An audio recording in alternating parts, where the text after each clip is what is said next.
Hi everyone, welcome to my channel. This is me Anushka. In this video, we are going to discuss poem My Mother at 66.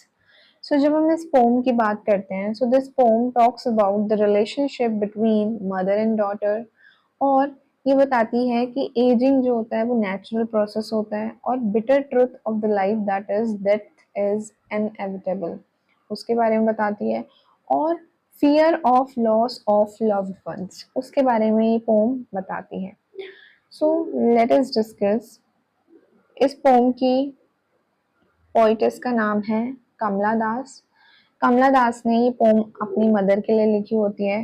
ये pome वो तब लिखती हैं जब वो अपने घर से मतलब अपनी मदर के घर से अपने घर जा रही होती हैं कोचिंग। जब वो कोचिंग की तरफ जा रही होती हैं तो उनके अंदर क्या फीलिंग्स होती हैं, वो कैसा फील कर रही होती हैं अपनी मदर को देख के और ये रियलाइज करके कि अब उनकी मदर जो है वो ओल्ड होती जा रही हैं और कहीं ना कहीं उनके अंदर उन्हें खोने का एक डर होता है। सो वो उसके बारे में इस पोम में बात करती हैं। Let us discuss stanza by stanza.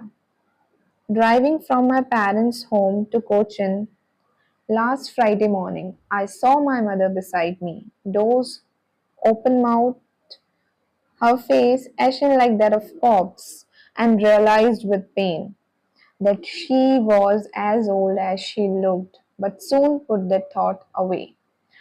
सो जब कमला दास अपनी मदर के होम से अपने होम कोचिंग ट्रेवल कर रही होती हैं तो वो ऑब्जर्व करती हैं कि उनकी मदर जो उनके साइड में बैठी हुई होती हैं वो डोज कर रही हैं। डोज मतलब कच्ची नींद में होना और सोई हुई सी हैं। उनका माउथ जो है वो ओपन है और उनका जो फेस है ना बिल्कुल डल पेल और कलरलेस हो चुका है, जैसे कि एक डेड बॉडी का फेस हो जाता है ना, बिल्कुल सेम टू सेम वैसा हो चुका है उनका फेस।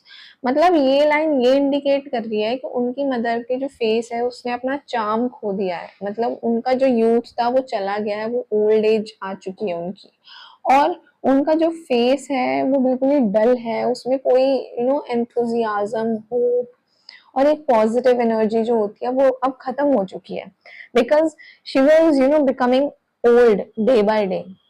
देन वो रियलाइज करती हैं कि अब वो बूढ़ी होती जा रही हैं, वो ओल्ड होती जा रही हैं। बट कमला दास क्या करती हैं, इस थॉट को अपने माइंड से हटाने की कोशिश करती हैं because ultimately everyone wants to you know ऐसा चाहते हैं कि उनके पेरेंट्स हमेशा उनके साथ रहें, but this is not possible. तो वो ये जो थॉट होता है उनके माइंड में, जो थॉट आता है कि उनकी मदर ओल्ड होती जा रही है, सो कहीं ना कहीं उनके अंदर एक फियर डेवलप होने लगता है अपनी मदर को खोने का। But soon put the thought away and looked out at young trees sprinting, merry children spilling out of their homes. But after the airport security check, standing a few yards away, I looked again at her, wan, pale as a late winter moon. सो जब वो मतलब अपने mind को divert करने के लिए वो क्या करती हैं, वो विंडो से बाहर देखने लगते हैं बिकॉज यू नो जब भी हमारे सामने ऐसे कोई थॉट्स आते हैं तो अल्टीमेटली हम क्या करते हैं, हम उन थॉट्स को अवॉइड करने की कोशिश करते हैं, हम अपने आप को डिस्ट्रैक्ट करने की कोशिश करते हैं। सो इस लाइन में वो सून पुट दैट थॉट अवे, यहाँ पे कमला दास जो है अपना माइंड डाइवर्ट करने की कोशिश करती हैं क्योंकि वो इस रियलिटी को एक्सेप्ट करना नहीं चाहती हैं। इसीलिए वो बाहर देखने लगती है और वो ऑब्जर्व क्या करती है, वो ऑब्जर्व करती है कि जो यंग ट्रीज है वो स्प्रिंट कर रहे हैं, मीन्स उनको भागते हुए से लग रहे हैं। जो मैरी चिल्ड्रन से मीन्स छोटे छोटे बच्चे अपने घरों से बहुत खुश होते हुए जो है बाहर निकलते हुए आ रहे हैं।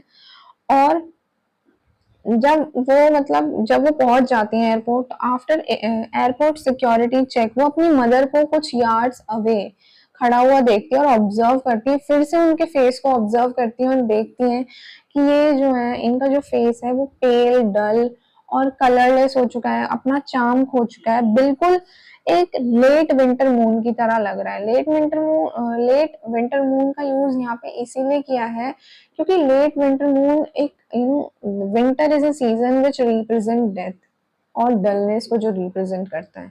तो वो अपनी मदर को लेट विंटर मून से कंपेयर करती हैं कि जैसे विंटर्स में मून जो है वो डार्क क्लाउड्स के पीछे छुप जाता है, सिमिलरली जो एज है, उन्होंने भी उनके जो फेस का जो चार्म है उसको छुपा दिया है, right? And felt that old familiar acne, my childhood fear. But all I said was, see you soon, Amma. All I did was smile, smile and smile. So basically यहाँ पे जो पोइट है वो अपनी मदर के face को late winter moon से compare करती हैं और फिर से उनके माइंड में वो उनका जो पुराना फियर है ना अपनी मदर को खोने का, यहाँ पे ओल्ड फेमिलियर एक्ने उनके चाइल्डहुड फियर को बताया गया है कि जब बचपन में मदर इधर उधर चली जाती है तो बच्चा जो है वो सोचता है कि कहीं वो अपनी मदर से अलग तो नहीं हो गया, कहीं उसकी मम्मी उसे छोड़ के तो नहीं चली गई। सो ये फियर उसके माइंड में होता है। तो ये ओल्ड फेमिलियर एक्ने उनके चाइल्डहुड फियर के बारे में बताया गया है, fear of losing her mother, ये बताया गया है यहाँ पे। अब वो उनसे बस कुछ नहीं कह पाती, वो उनसे सिर्फ कहती है सी यू सून अम्मा। यहाँ पे वो सी यू सून अम्मा इसलिए कहती है, एक तरीके से वो ऑप्टिमिस्टिक गुड बाय देना चाहती है, उनको फेयरवेल देना चाहती हैं और वो चाहती हैं कि वो अगेन अपनी मदर से मिल पाए, क्योंकि उनको भी कहीं ना कहीं लग रहा है कि वो बहुत ज्यादा ओल्ड हो चुकी हैं। और उन्होंने कुछ नहीं किया, वो स्माइल स्माइल स्माइल करती हैं। यहाँ पे 3 बारी स्माइल लिखने का मीनिंग क्या है, एक तरीके से जो पोइट है वो अपना फियर जो है अपना जो पेन है उसको छुपाने की कोशिश कर रही है, सो दैट वो अपनी मदर को ट्रबल ना कर सके। और दूसरे में वो अपनी मदर को ऑप्टिमिस्टिक फेयरवेल देना चाहती हैं एंड देन वो उनको रीएश्योर करती हैं कि that they will reunite again, वो फिर से मिलेंगे एक दूसरे से। और एक तरीके से अपनी मदर को भी एनकरेज करती हैं और खुद को भी एनकरेज करने की कोशिश करती हैं कि yes next time they will meet again. So let me tell you the poetic device from the poem. सबसे पहला यहाँ पे है her face ashen sorry her face ashen like that of corpse. So यहाँ पे यूज की गई है सिमिली। देन नेक्स्ट लाइन में young trees sprinting, young trees sprinting में यहाँ पे पर्सोनिफिकेशन यूज किया गया है। यहाँ पे ह्यूमन की क्वालिटीज दी गई हैं ट्रीज को, क्योंकि स्प्रिंटिंग का मतलब होता है रनिंग। सो ट्री तो रन करते नहीं है, तो यहाँ पे क्वालिटी दी गई है ह्यूमन की, दैट इज पर्सोनिफिकेशन यूज किया गया है। देन लेट विंटर मून में यूज किया गया है